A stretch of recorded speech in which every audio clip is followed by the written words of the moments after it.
Hai,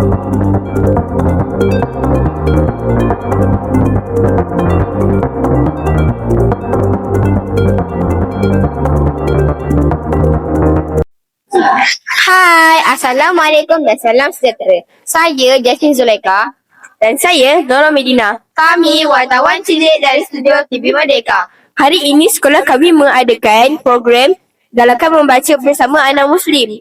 Jom kita saksikan klip-klip sepanjang video ini berlangsung.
Sekarang saya bersama dengan Cikgu Sarjanawati, guru penyelaras program Galakan Membaca Bersama Anak Muslim.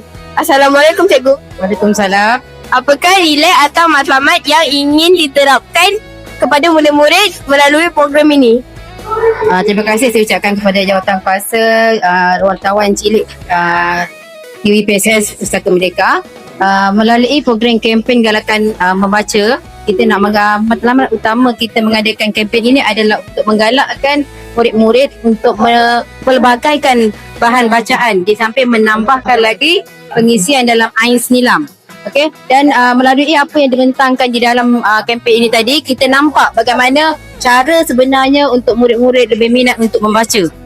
Dan juga selain itu, Pusaka Merdeka juga menggalakkan supaya murid-murid tahu pelbagai jenis buku yang perlu digunakan di dalam catatan Ain Senilam. Okay, terima kasih. Terima kasih Cikgu.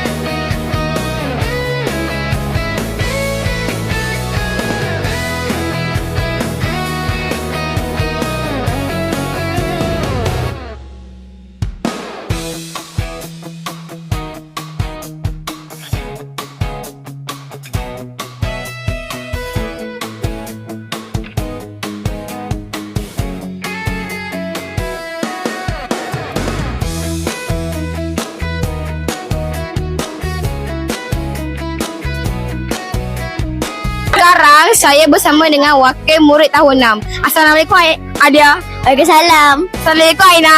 Waalaikumsalam. Apakah perasaan awak bila berjumpa dengan anak Muslim?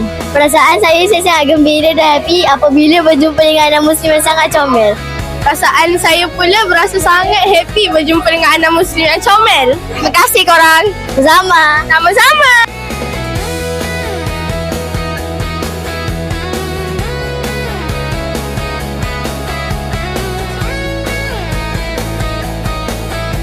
Selesai sudah program kita pada hari ini. Jumpa lagi pada episod akan datang. Bye.